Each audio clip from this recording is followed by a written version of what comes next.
조상들에게도 감사하는 모습을 보게 되는 것이죠. 즉 기쁠 때는 저절로 언제든지 감사하게 되고 언제든지 모든 것에 대해서 품게 되는 것을 보게 되죠. 그러나 힘들 때는 어떻게 됩니까? 누가 시키지 않아도 성도는 하나님께 부르짖고 울부짖게 되어 있고 불신자들 불신자 나름대로 그들의 신을 찾아서 다가가는 것을 우리가 알 수가 있게 됩니다. 자, 그렇다면 이러한 상황 가운데 믿음의 역할이란 무엇일까? 믿음이 하는 것은 무엇일까요? 응답을 대하는 것이 바로 믿음의 역할일까요? 아니면 치료에 대한 것이 믿음의 역할일까요? 승리를 위한 것이 믿음의 역할일까요?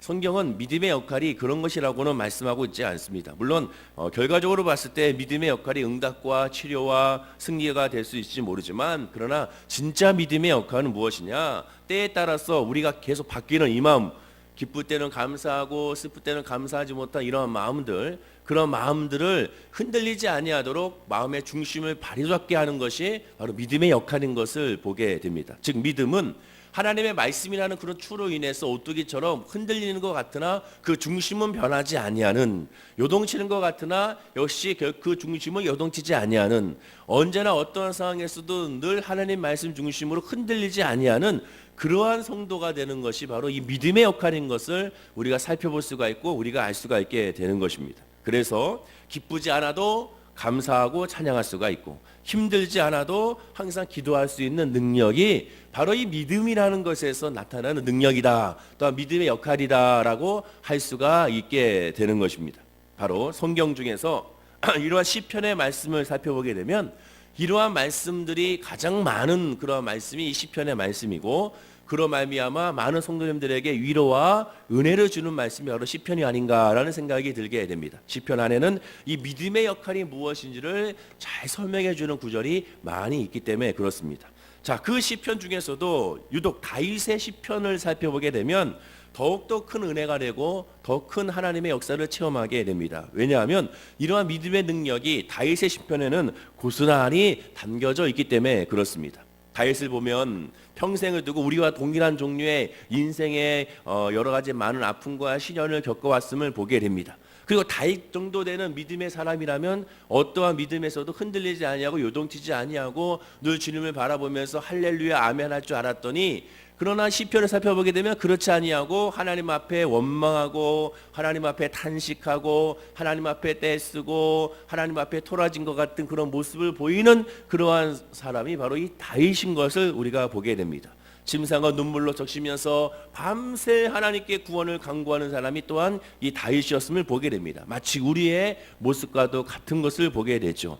또한 나아가 그런 환난 가운데 있는 하나님의 뜻을 또한 온전히 깨달아 알아서 또한 감사하고 또 찾고 또 묻고 또 기도하는 사람이 다윗이었음을 보게 됩니다. 언제는 하나님께 감사하고 어쩔 때는 하나님 감사하지 못했던 사람이 다윗이었고 그런 다윗의 시편들을 계속 묵상하다 보면 결국에는 요동치지 아니하고 늘 감사하고 기쁠 때도 감사하고 슬플 때도 감사하고 고난 가운데도 감사하고 신형 가운데도 감사하고 감사로 끝나는 시편의 이 다윗의 시편을 살펴볼 수가 있게 되는 것입니다. 즉 다윗도 지금의 우리와 큰 차이가 없는 연약한 인간이라는 것을, 연약한 사람이라는 것을, 연약한 성도라는 것을 우리는 다윗의 시편을 통하여 확인할 수가 있게 되는 것입니다. 자, 그러면 이러한 다윗의 시편에서 다윗의 결론을 우리가 무엇이라고 할 수가 있을까요?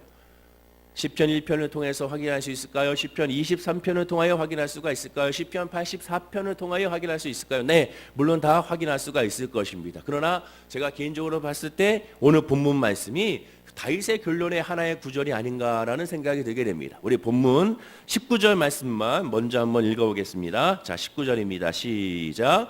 주를 두려워하는 자를 위하여 쌓아두신 은혜, 곧 주께 피하는 자를 위하여 인생 앞에 베푸신 은혜가 어찌 그리 큰지요. 하나님은 하나님을 두려워하는 자를 위하여 은혜를 쌓아두었다가 크게 베푼다고 다윗은 고백하고 있습니다. 이러한 뜻은 다윗이 겪었던 시련과 고통보다 하나님께 간구하여 받은 그 은혜가 비교할 수 없을 정도로 어마어마하게 훨씬 크다고 지금 고백하고 있게 됩니다.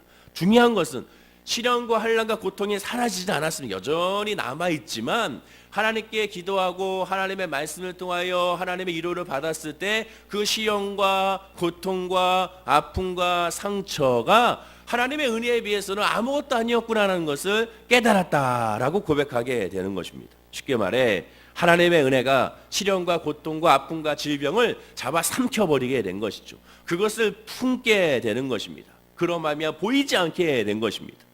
자, 그런데 궁금한 것이 하나가 이 본문에서 있게 됩니다. 우리 다시 한번 19절 말씀을 천천히 읽어볼까요? 자, 시작. 주를 두려워하는 자를 위하여 쌓아두신 은혜, 곧 주께 피하는 자를 위하여 인생 앞에 베푸신 은혜가 어찌 그리 큰지요. 여기 보니까 성경이 뭐라 표현하느냐, 주를 두려워하는 자를 위하여 쌓아두신 은혜라고 표현하게 됩니다. 일반적으로 우리가 사람의 관계에서 말할 때는 어떻게 말을 해야 됩니까? 누군가를 사랑하는 자를 위하여 쌓아두신 은혜, 이렇게 하는 것이 더 합리적인 표현이고 또한 자연스러운 표현이 될 수가 있을 것입니다. 그런데 주를 두려워하는 자를 위하여 쌓아두신 은혜라고 표현하는 것을 보면 이게 무슨 뜻일까? 본문에서 주를 두려워한다는 의미는 무엇일까? 벌 받을까 봐 무서워서 하나님을 예배하고 기도한다는 뜻일까? 그것은 아니죠. 하나님께서 원하시는 것은 우리의 신앙을 자발적인 신앙, 자유의지적인 신앙, 신령과 진정으로 예배하는 신앙을 원하신다는 것을 우리가 알기 때문에 그렇습니다.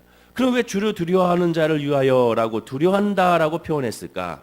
그것은 하나님이 하나님이라는 것을 깨닫는 순간 두려운 마음이 생기는 것입니다. 그 두려움은 무서워서의 두려움이 아니라 광대하신 하나님, 크신 하나님, 위대하신 하나님, 그 사랑의 하나님을 감히 사람이 그 모습을 보고 경이로워서 어쩔 줄 모르는 표현이 두려워하는 표현으로서 사용되게 되는 것입니다. 전지전능하신 하나님을 진심으로 믿고 경배한다는 의미가 이 안에 담겨져 있게 되는 것이죠. 또한 오직 하나님만이 인생 만사를 주관하시기 때문에 지금 겪고 있는 어떠한 큰 환난도 하나님만이 해결해 줄 수 있다는 그런 확신이 두려운 마음으로 이어지게 되는 것입니다. 다시 강조한 이 두려움은 무서움의 두려움이 아니라 경외감의 두려움, 하나님의 그 거룩함의 두려움, 죄 많은 우리의 육신이, 죄 많은 우리의 영혼이 하나님 앞에 설 수 있는 그러한 두려움을 의미하게 되는 것입니다. 결국 오직 하나님 앞에 그러므로 말미암아 낮아져서 그 두려움으로 하나님의 궁율만 바랍니다.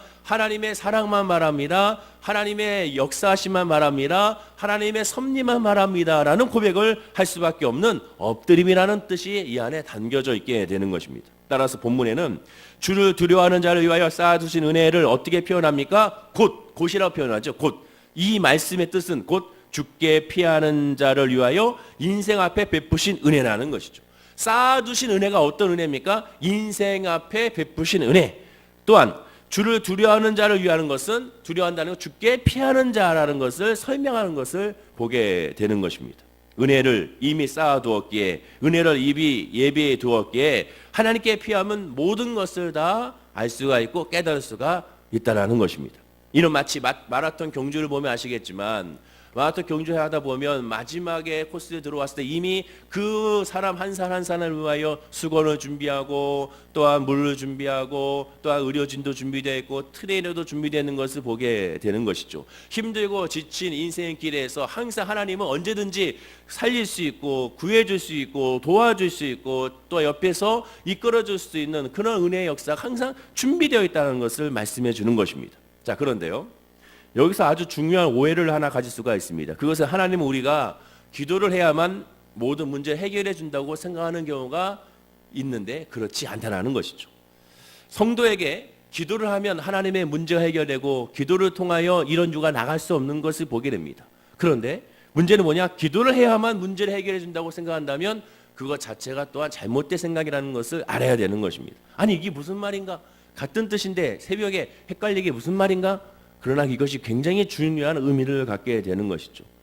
기도를 해야만 문제를 해결해 준다는 것은 무슨 뜻이 되겠습니까? 기도를 하지 않으면 문제가 해결되지 않는다는 뜻이 되는 것입니다. 그러면 여러분 생각하기에 기도를 하지 않으면 문제가 해결되지 않을까요?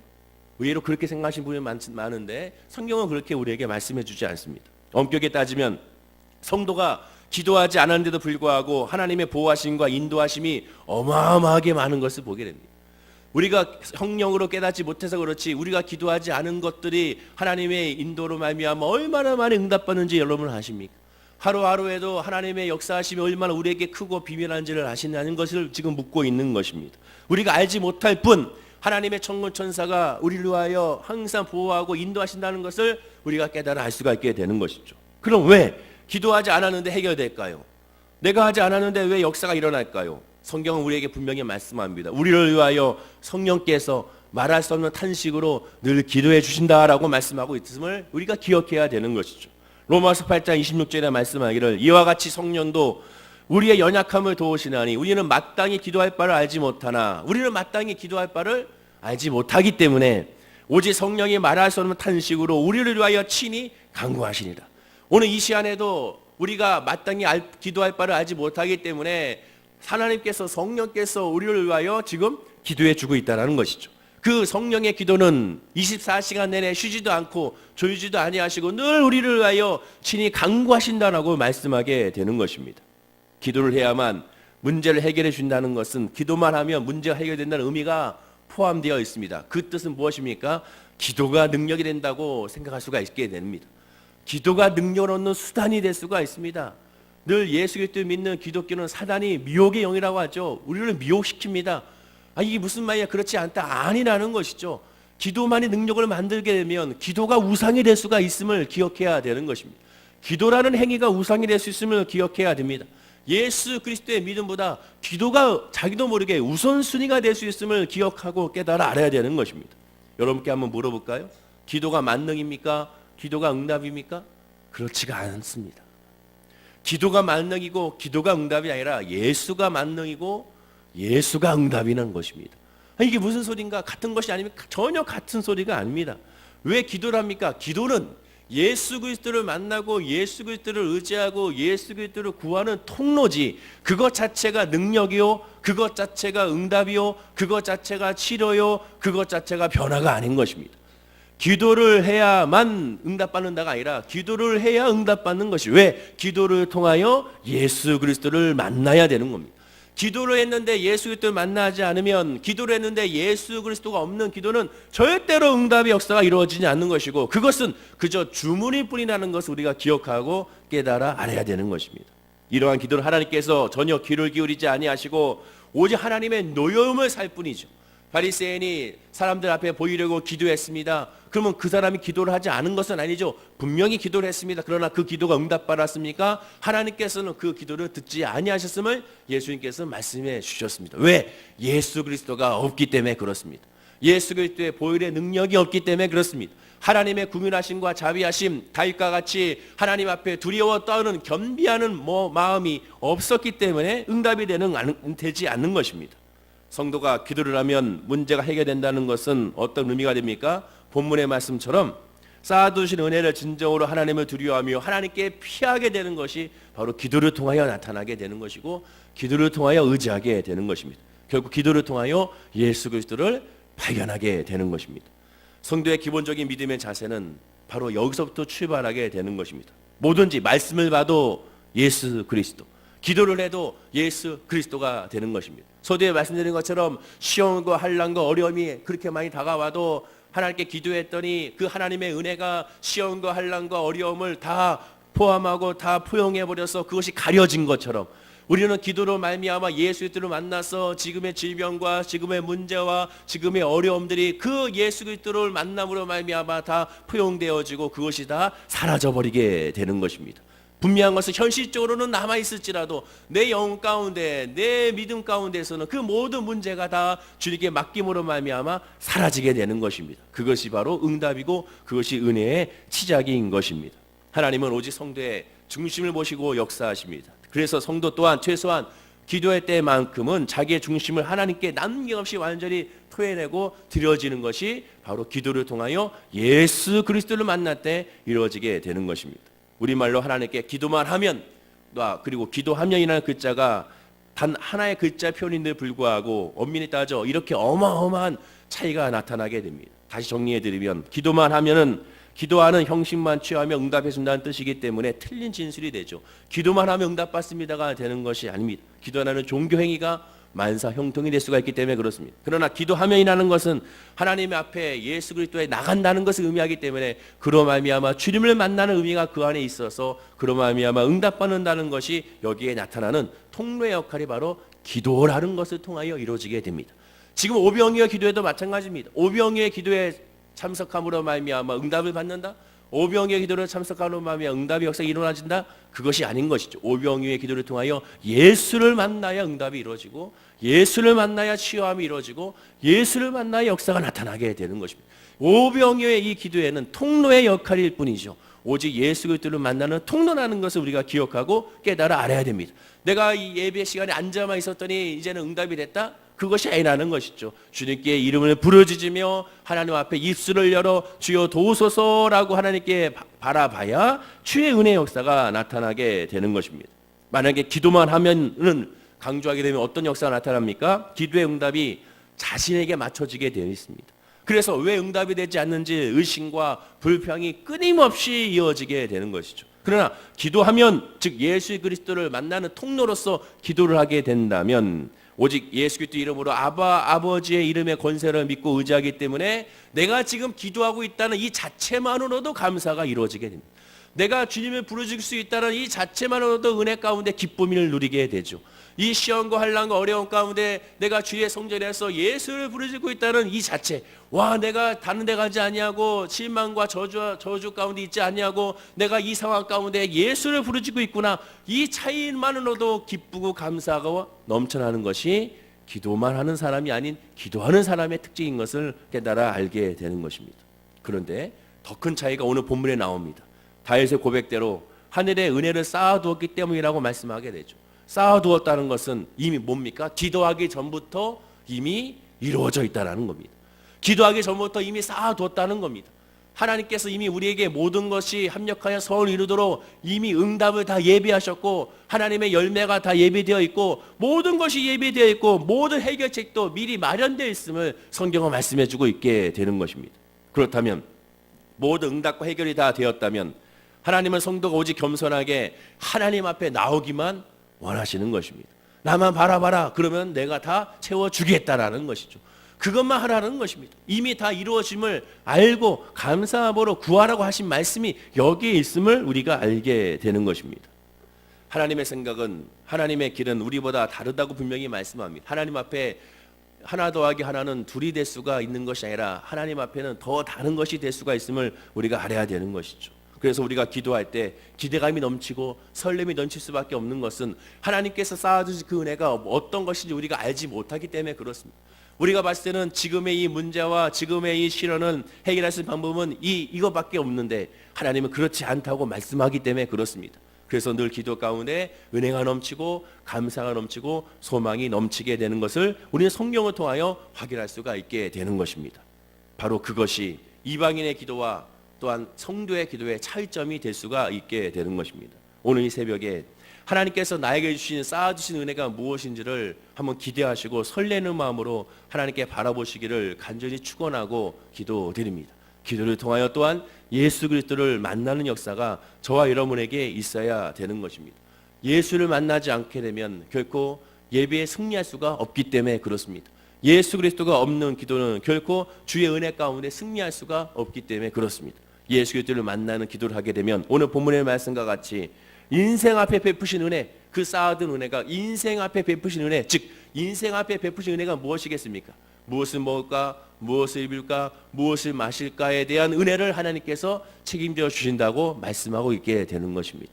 주님만 만나면, 예수님만 만나면 다 해결되는 것입니다. 단언컨대 예수 만나고 성령 충만 받으면 정말로 모든 문제가 해결되는 것입니다. 따라서 문제를 통하여, 시련과 환난을 통하여 다윗과 고백과 같이 예수를 만나고 하나님을 만나기를 간절히 축원하고 기도드립니다. 그 만남을 통하여 오늘 하루도 승리하시고 이번 한 주도 승리하시고 이번 8월 달도 승리하는 저와 여러분이 됐을 때 주의 은혜로 말미암아 열매가 넘쳐나는 복된 인생을 살아가는 우리 모두 성도님들이 될 줄로 믿습니다. 기도하겠습니다.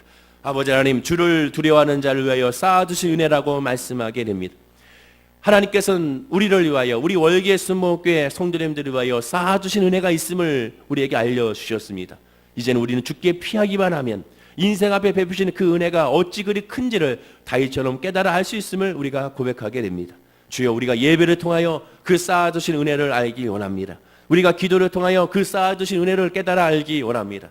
또한 예수 그리스도로 말미암아 맡김으로 말미암아 인생 앞에 베푸신, 나에게 베푸신, 우리 교회에게 베푸신, 이 나라 이 민족에게 베푸신 그 은혜를 깨달아 알기 원합니다. 주여 우리가 온전히 깨달을 수 있도록 우리에게 성령을 부어주시고 기도의 은혜를 부어주시고 무엇보다 예수 그리스도의 이름으로 부르짖고 간구하는 그런 은혜의 역사가 우리 모든 성도님들 가운데 있게 하여 주시옵소서.